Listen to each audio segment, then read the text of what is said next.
I have stitches falling off. That's what happens when I try to spread it out here. Hang on, let me pick these up before they run away from me.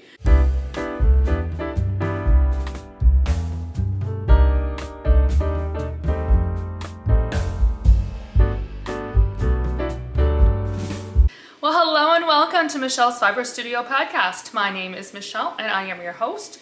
Today is Sunday, October 20th, and this is episode number 27. Yeah, number 27. I don't know why I don't ever double check that before I hit record. I really need to probably start doing that. It is a gorgeous, gorgeous sunny day. It is in the low 70s, I think. My watch will tell me, yeah, 67 degrees. Yesterday was equally beautiful. We're having a nice little warm spurt here, although in the mornings have been very cold and very frosty. We've had a frost on our cars. Like, I've had to start my car in the morning before I head off to work. So fall is definitely here. Winter is coming. But for today, right now, it is gorgeous and it is sunny and we will take it. I have updates on my projects, no finished objects or anything, but I'm trucking along, and so we'll get you caught up on where I'm at. But before I do, let's talk about Marta and what Marta is wearing. Marta is wearing what I affectionately call my UMaine cowl. I will talk more about this later, but we went up to Orono yesterday to spend the day with my son and for a football game, and so I had my cowl with me in case it was a little cooler. So this cowl here is actually, the pattern is Copilot, and it is by Dominique Trad. The yarn is by Biscotte. It is their Bis sock base, which, as I recall, is a merino nylon blend, and it is in the colorway UMaine. Biscotte has several different colorways that are themed or locally based.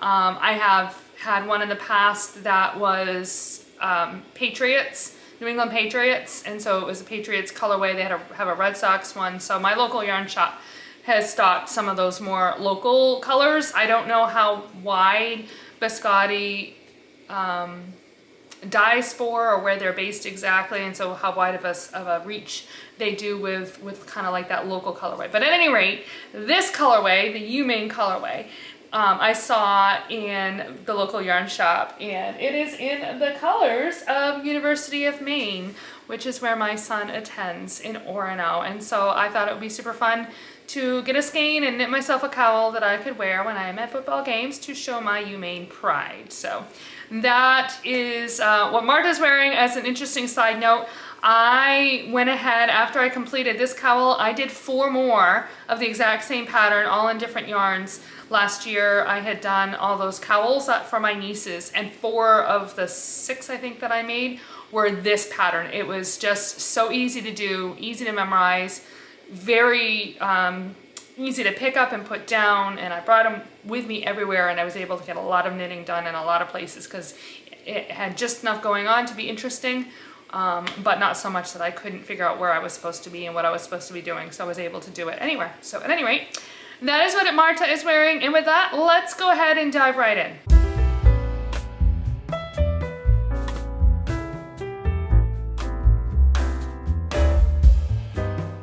So in my project bag, I have 3 projects again today. Let's start with my Musselburgh hat. I haven't gotten a ton done. I need to put a little marker in here, but it is still kind of a baby looking hat, and I know it feels really small on my 16-inch circular needles, but right here is where I had left off last time. I had just finished my crown increases, so I was able to get all of that done this week while I was at school. Ooh, I have stitches falling off. That's what happens when I try to spread it out here. Hang on, let me pick these up before they run away from me. All right, this is, again, it's the Musselburgh hat by Ysolda Teague. It is a hat that you knit in a long tube. I just finished one, but it becomes a double thick hat. And this one is for my daughter for Christmas. She picked out the yarn herself. So this is the yarn that I am using. It is one of my Yarnables Yarns, and it was the December of 2023 colorway entitled Frosty Fox. I think, again, look at that. It's got these wonderful shades of blue with some lighter colors, almost white in a couple of spots. You can probably pick up some of the shading, there we go, in the hat itself. So this is going to be for her for Christmas, but she has very specific tastes, and so I knew better than to just pick yarn and knit a hat without A, making sure she wanted a hat, and B, having her choose the yarn. So it's not a surprise, although I did have her pick the yarn out when she was here in, I believe, June, so she may or may not actually remember when Christmas time comes around. So, but I have been picking away at that and working on that at school. In the morning and the end of the day is times that I have an opportunity to get a little bit of knitting done because I have hallway duty right outside my office. And so I've got my little pouch. I have it in this pouch here. I got a little carabiner clip so I can clip it right to my belt loops and let the bag hang, and I can just sit there and knit and monitor the kids as they come and go. So the kids are so cute, and I think I've mentioned this before. They come by, "What are you knitting, Mrs. Breton? What's that gonna be?" And it's kind of fun. So, and that is my hat. The second project I will talk about is my socks. I think I'm calling them my retro socks. So I had these with me yesterday. I think that is the primary amount of knitting. I might have gotten a little bit done. Monday night. I had a meeting that I took them with me to Monday night. That's where some of that knitting happened. I actually moved my stitch marker because I couldn't remember, but this is where I'm at. So when I last podcasted, I think it was actually down here because I think I moved it yesterday thinking that I'd forgotten to move it. But the bulk of this, where this stitch marker is now, I got done yesterday during the football game. So I finished the leg, I did my heel, and I got started on my foot. So I have, still a fair amount left to go on this. But I'm really kind of hoping to get these done by Halloween because I want to wear them when we go out go over to our pastor's house, and I go out with his wife and their kids. So I'm kind of hoping to have these done in time so I can wear them for that. So the colorway is another one of my Yarnables yarn, and it is Neon Graffiti, right? Yeah, Neon Graffiti. It's the August 2024 colorway.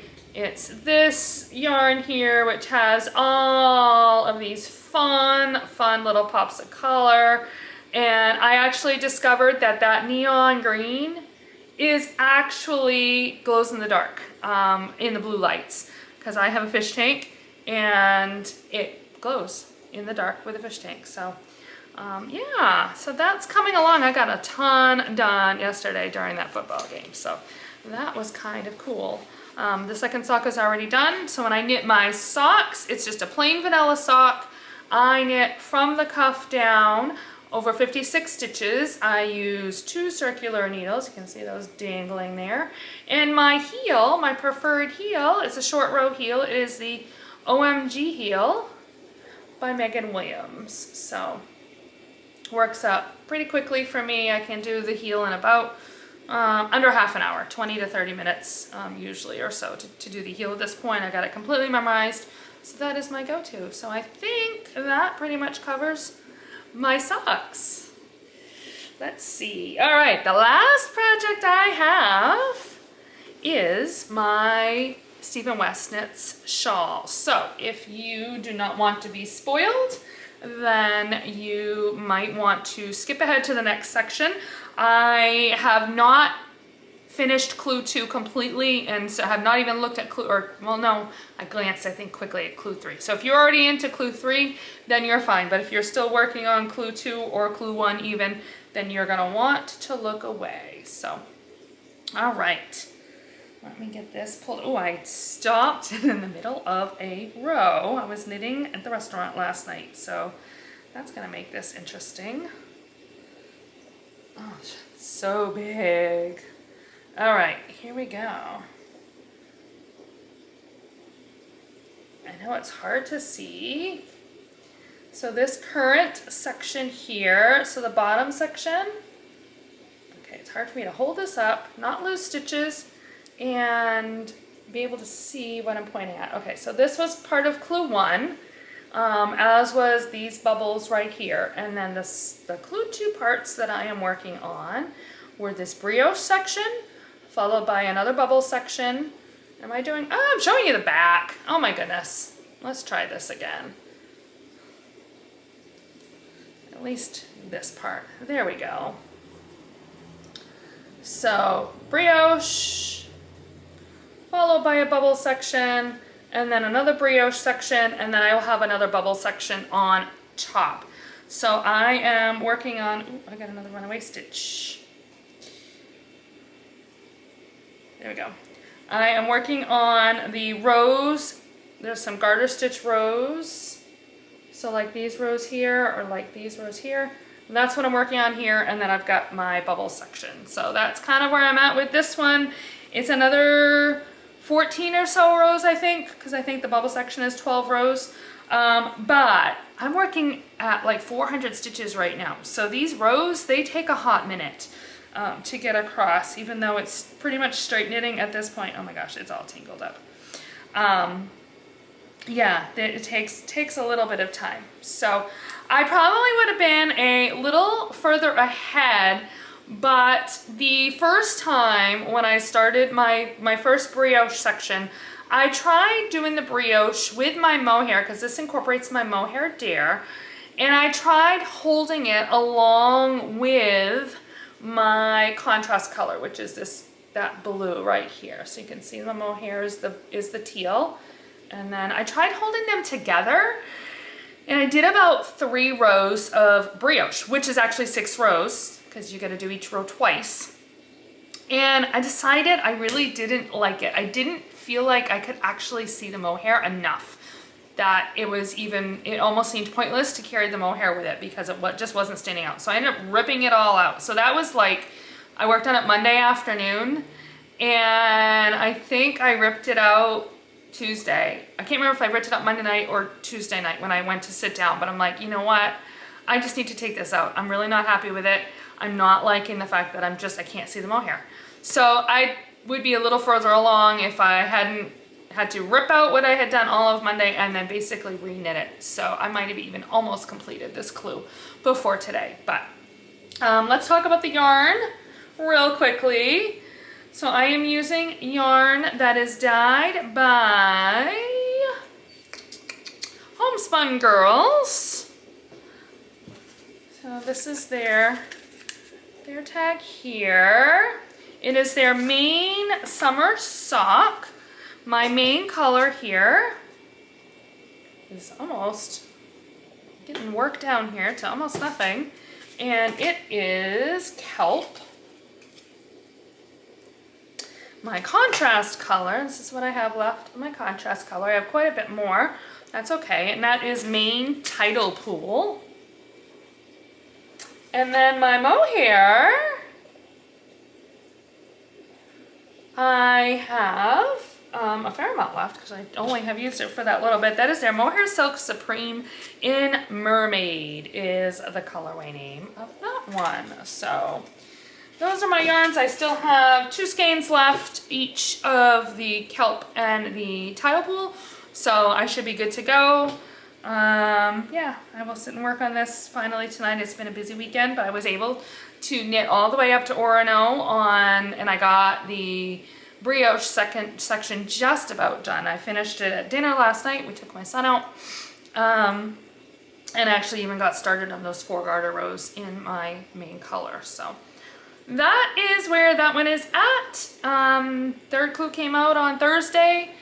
So yeah, technically I guess I'm behind, but Stephen always says, embrace your pace. And I'm actually thrilled that I'm staying as close to things as I am. So I don't know how long this might be where I get a little behind, because I don't know how, or a little further behind, I guess. I don't know how long it's going to take me to finish this clue. I don't think I can finish it today.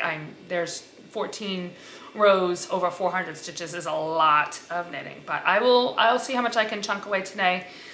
Maybe tomorrow night I might be able to finish it when I get home from school, maybe, and then I can get started on clue 3, which basically would put me right in line where I was last week, because I started clue 2 during the day on Monday when I had it off, but then I ripped out everything I did and restarted it on Tuesday night. So I guess I'm staying, I mean, like, right?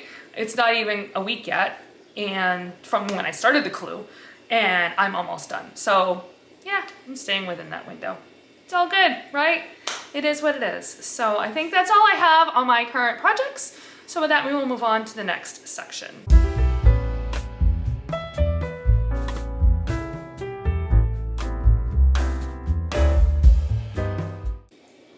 Okay, I have no new additions on my yarn shelf, so we're gonna go right into a Yarny Chat. And today I am gonna go back to a topic that I was kind of picking away at in some of the properties of wool.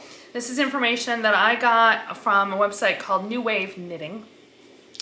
And today we're gonna talk about the fact that wool is hygroscopic, a really big and fancy word, but basically that just means that it is able to absorb moisture. So wool can absorb lots and lots of moisture. It actually can absorb nearly half its weight in moisture, all while still feeling dry and warm. So that makes it really a great fiber to wear. It can feel cold and damp, like the fiber or the sweater or the socks or whatever can actually feel like it's cold and damp, but you can still feel comfortable and dry for the most part. Part of that is because of the lanolin that is in wool. Lanolin is that waxy substance that sheep create and is present in most wools. Even when you wash it, there's still a little bit of lanolin left. Kind of creates a barrier so that the wool has a harder time being absorbed. It kind of goes back to the fact that I talked about a couple weeks ago, where wool is very odor resistant, and that's because it doesn't absorb a lot of moisture and the bacteria and whatnot. So it's wool makes wool a really great garment or a great fiber for those people who might be out in the elements. If you've ever worn wool mittens, especially once they felt a little bit, they are incredibly warm even while being really wet. So, which the other note that New Wave Knitting had is no wonder wool sweaters were a staple for fishermen, right? The fishermen's cable sweaters that we all hear about in the Mediterranean or not the Arctic, like in Norway and up, I don't remember what lake is up that way, but you know, up in that direction. We hear a lot about that in the fishermen's wool sweaters. So that's part of it. So yeah, wool is hygroscopic. That is your word for the day.